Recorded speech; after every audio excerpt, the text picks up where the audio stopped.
se acuerda. A ver, Josué. Me cuidó. ¿Te cuidó? ¿Sí? A ver, Fanny. Que me sanó cuando me enfermé. Amén, gloria a Dios. Me sanó cuando se enfermó. A ver, ¿quién más?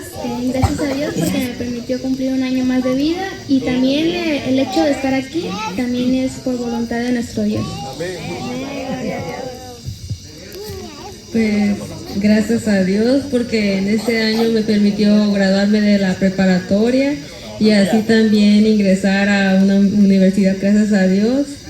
Y porque primeramente Dios, gracias a Dios que me permitió bajar a los aguas, gracias a Dios, y pues muchas cosas por mi familia y por estas reuniones que nos permite hacer. Gracias a Dios, ¿verdad? Gloria a Dios, hermano, pues yo le doy gracias a Dios por un año más de vida, que Él me ha cuidado, dice la palabra de Dios, críe hijos. Él es nuestro Dios, dice críe hijos, se los engrandecí.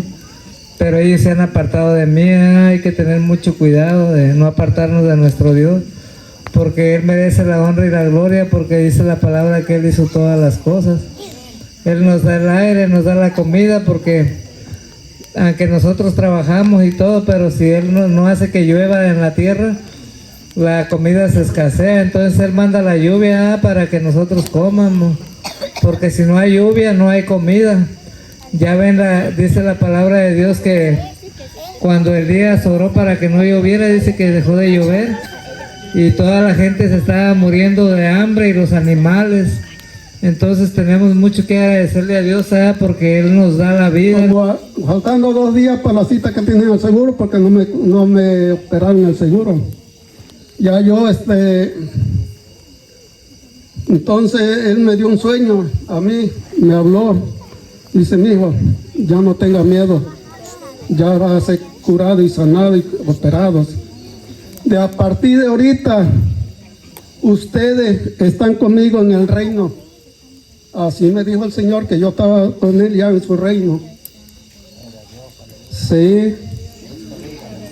Sí, pues ya me operaron y así ya me quedé pues esperando hasta que yo sané. Estuve varios meses afuera, que nunca vine a buscar de Dios, porque Dios me estaba diciendo que todavía no era el tiempo para que me sanaran, y yo pues me sentía contento de todos modos. Yo no me sentía muy agüitado o algo, porque sabía con quién estaba. Sí, y así pasó. Le doy las gracias a Él, porque yo vivo por gracia a Él. La unidad que debe tener la familia, la relación que debe tener la familia con Dios.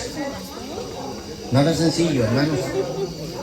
Ahí se nos hace responsable a los padres. Pero acuérdense que Dios también habla de corresponsabilidades. Y las corresponsabilidades es que cada uno en el hogar, tanto los padres, la madre, el padre, la madre, los hijos, todos tenemos un rol que desempeñar en la familia. Por eso Nehemías habla y dice que debemos de levantar muros. Los muros son una frontera que impide entrar o salir. Y todos debemos de estar en un contexto, en el contexto de la familia. Todos debemos de alar al mismo lado. No unos a derecha, otros a izquierda, al norte, al sur. No, hermanos. Todo debe ser conforme dice la palabra de Dios. En la narrativa bíblica hay un pasaje muy hermoso. En San Juan 3, los primeros 10 versos del capítulo 3, donde hay una comunicación directa entre un maestro del Sanedrín llamado Nicodemo con el Señor Jesucristo. Nicodemo era un doctor en el conocimiento de la palabra, como lo somos muchos de nosotros, los adultos y los jóvenes y los niños, porque todos vamos a la misma instrucción. Vamos a la instrucción en las escuelas dominicales o cuando tenemos el trabajo con los niños o con los jóvenes. Pero todos estamos dentro de ese contexto. Ahora bien, En el desempeño de los roles, cada quien tiene que ejercer lo que le corresponde. Ciertamente dice la palabra de Dios que estamos como en los tiempos de Noé. Pero fíjese, hermano, el contexto en el que vivía Noé, en el contexto que estamos viviendo nosotros ahora en el 2025. ¿Ha aumentado la tecnología? Sí. ¿Ha aumentado la maldad? Sí. ¿Nos hemos extraviado? Sí. ¿Los adultos se han extraviado? Sí. ¿Nuestros hijos se han perdido? Sí. Y si no nos hemos perdido, todavía conservamos la huella de nuestro Señor Jesucristo y permanecemos en su camino. Pero es muy lamentable que tengamos un pie en el camino equivocado. El camino estrecho y angosto lo representa nuestro Señor Jesucristo.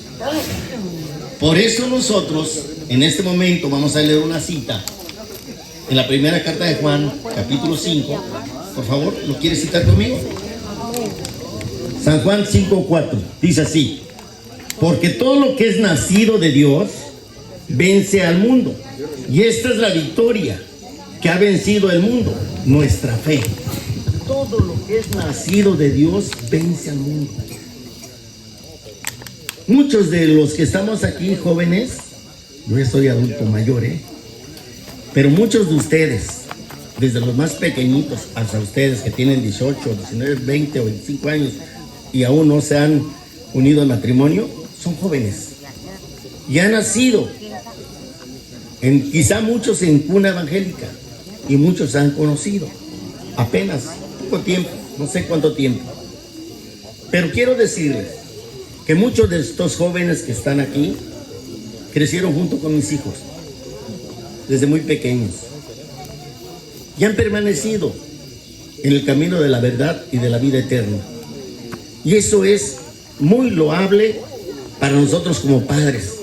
Pero desafortunadamente muchos jóvenes se han extraviado.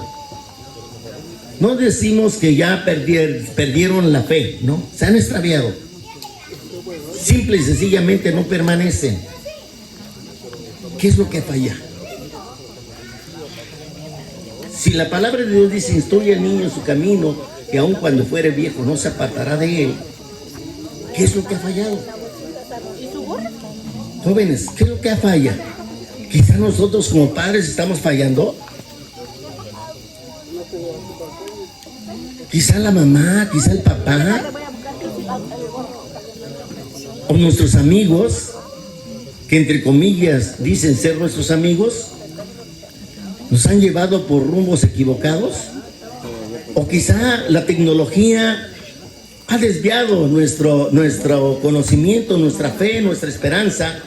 Pero es necesario que nosotros hagamos una revisión, una visión retrospectiva de lo que nosotros hemos aprendido. ¿A dónde queremos llegar? Dice el Señor Jesucristo en San Juan 14:6: yo soy el camino, la verdad y la vida, y nadie viene al Padre si no es por mí.